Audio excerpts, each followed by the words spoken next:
Em nome do Pai, do Filho e do Espírito Santo. Amém. Ave Maria, Virgem poderosa, Imaculada Conceição, Rainha das Vitórias, que as vossas lágrimas de sangue destruam as forças infernais que se levantarem contra o ouvinte deste programa.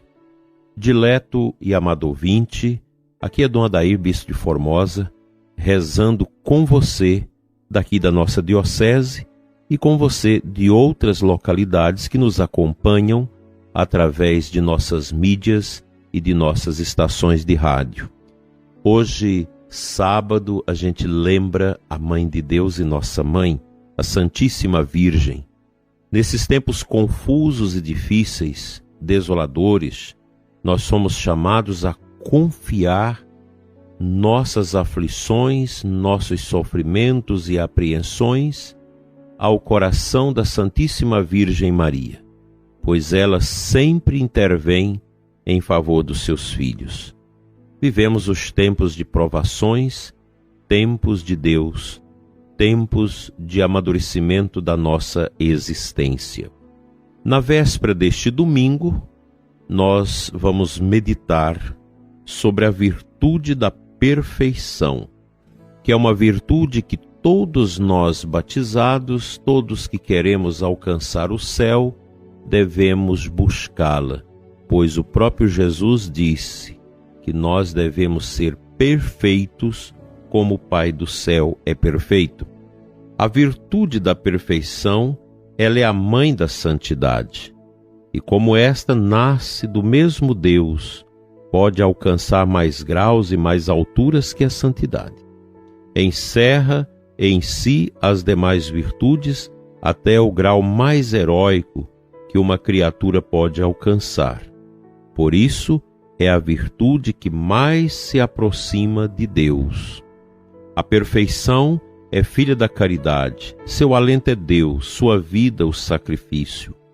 Passa por essa vida terrena de maneira sempre oculta, porque a luz do mundo suspira por sua pureza. Assim, escondendo-se, faz o bem sem ser notada. Seu rosto mais belo é a escuridão, o ocultamento.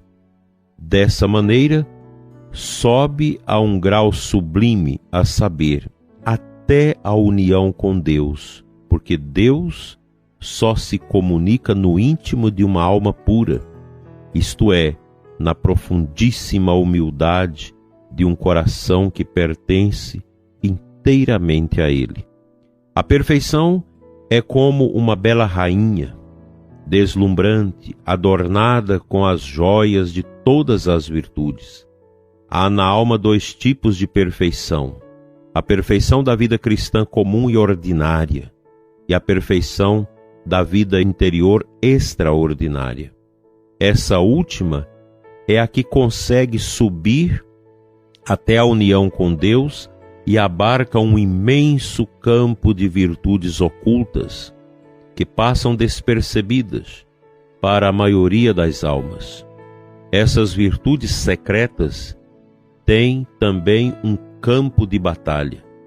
Os inimigos são mais numerosos e as lutas mais cruéis e secretas se passam no mais íntimo, onde o Senhor permite que o inimigo entre para despedaçar a alma. A perfeição comum tem os mesmos inimigos, vícios e paixões da bondade e da santidade. A perfeição extraordinária, além desses inimigos, luta contra o próprio Satanás e, por assim dizer, contra o mesmo Deus. Purifica-se no terrível crisol da desolação, do desamparo, da aridez, da secura, das amarguras cruéis. Às vezes, a purificação chega a tal grau que a alma experimenta dentro de si o próprio inferno, pela intensidade do horrível sofrimento que a penetra, oprime e odeia. O próprio demônio, às vezes, é o instrumento de que Deus se vale para purgar a alma. A única arma nessas lutas espantosas, nesse crisol de fogo em que a alma se limpa e purifica, é a paciência. Seu único apoio, a vontade divina. que sustenta a alma com a fortaleza. Nesse caso da perfeição, as lutas chegam a um grau quase de loucura e desespero, que, se o Senhor não ajudasse, a pobre alma sucumbiria. Essa alma feita cega pela escuridão tenebrosa que envolve sua inteligência, afoga-se no recordo confuso de suas misérias e graças recebidas, enxergando tudo ao contrário e aumentando exageradamente com sua imaginação tudo o que não existe e que pode martirizá-la. A vontade fica oprimida, sofre e desfalece. Sofre um horrível inferno pelo peso enorme do abandono que a submerge numa pena perigosa, quase desesperadora. O corpo adoece, a vida cansa, o espírito se enfada e torna-se alvo dos tiros dos poderes, dos sentidos e dos sentimentos exaltados do coração. Crudelíssimo acima de qualquer ponderação é esse campo da perfeição, mais admirável em seus frutos, tornando a alma pura e limpa para a união com Deus.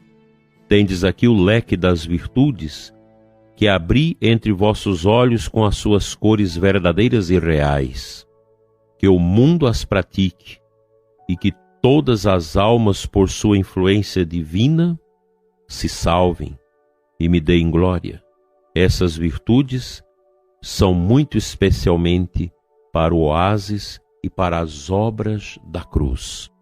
Dileto ouvinte, para nós fica esse convite nessa manhã de sábado, a necessidade de perseguirmos a perfeição.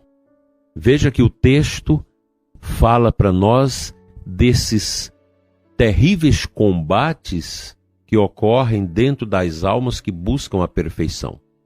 E às vezes Deus permite as provações para que nós nos santifiquemos melhor. É importante ter isso presente. Deus nunca manda o sofrimento, mas Ele permite as provações através dos sofrimentos para que nós nos tornemos mais fervorosos, mais santos, mais piedosos. Às vezes as pessoas questionam: nós rezamos tanto, como agora houve todo esse movimento de oração, de canta quanto da nossa terra. Muitas pessoas desoladas: nós rezamos, mas não fomos atendidos. Não é bem assim. As orações nunca são em vão. Às vezes você ora num sentido, pedindo a Deus uma graça para isso, e a graça vem em outra realidade que você menos espera. As orações nunca são perdidas. As provações Deus permite para a gente alcançar melhor a santidade, a humildade, a mansidão. Tudo é graça.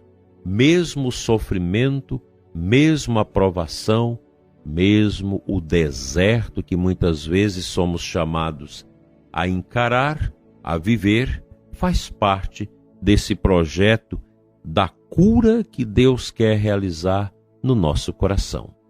Sede perfeitos como o vosso Pai é perfeito. Vamos pensar nisso, nesse sábado, solicitar na nossa oração a intercessão de Nossa Senhora para que continuemos a buscar a perfeição, não obstante as grandes dificuldades e barreiras que nós temos por causa dos nossos vícios, das nossas fraquezas, bem como dos acharques do próprio demônio nas nossas vidas. Sejamos perfeitos, porque Deus o é.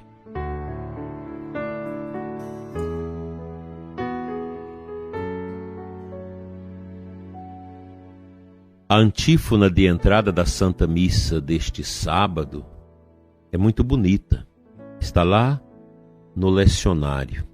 Salmo 37, 22. O salmista assim reza: Não me abandones jamais, Senhor, meu Deus. Não fiqueis longe de mim. Depressa, vinde em meu auxílio, ó Senhor e minha salvação. Se a gente prestar atenção nos salmos, nessas orações do povo de Deus do Antigo Testamento, nós vamos perceber que o salmista reza com as mesmas angústias nossas, com as mesmas alegrias, com a mesma intensidade dos nossos louvores. Eu sinto isso quando medito e rezo com os salmos. A gente se vê no salmista. O salmista às vezes é muito alegre, ele louva, ele agradece a grandeza de Deus. Às vezes ele é triste, às vezes ele reza o salmo imprecatório, pedindo a morte dos inimigos, dos ímpios, daqueles que não prestam. E quando a gente vai rezar estes salmos imprecatórios, nós temos que colocar no lugar desse inimigo o próprio demônio, não pessoas, mas o demônio. A gente aprende isso com os padres da igreja, e nos ensina que os salmos precatórios não podem ser rezados do ponto de vista meramente humano. E assim os salmistas, eles nos ajudam a compreender essas graças de Deus. Neste Salmo 37, quando o salmista reza a Deus, não me abandones jamais, Senhor, essa é a oração, esse é o grito de muitos católicos que rezam pedindo a Deus para que não o abandone. Na provação, no sofrimento, nas tristezas, nas desordens. Quantas e quantas vezes nós sentimos angustiados e abandonados pela graça de Deus, segundo a nossa visão humana. Mas é bom sempre ter presente, quando a gente menos espera, nós vamos sendo tocados pelo Espírito de Deus para compreender que a sensação do abandono de Deus, na verdade, não é coerente, não é objetiva. Pois quando mais a gente pensa que Deus está longe, mais Ele está perto.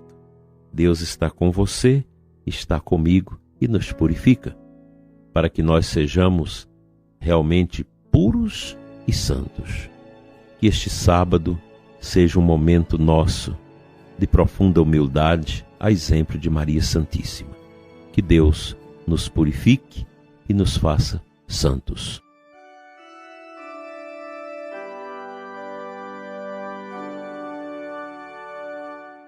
Pai Santo, Deus de bondade, eu suplico neste momento, em nome do Teu Filho Jesus, na força do Espírito, toque o coração do ouvinte que está angustiado, que está triste, desolado, sem rumo, cabisbaixo, sofrido, doente.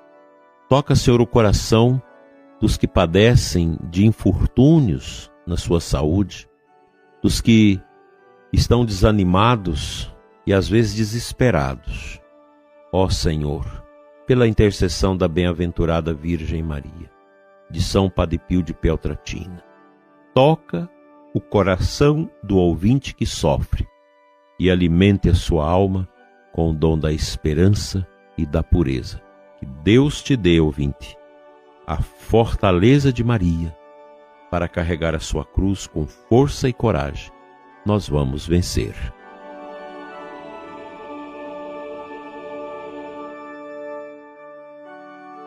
Pela intercessão da bem-aventurada Virgem Maria, de São José e de São Padre Pio de Peltrautina, seja abençoada a sua vida em nome do Pai, do Filho e do Espírito Santo. Amém. Um abençoado sábado. Até amanhã, se Deus quiser, que o seu domingo seja na luz.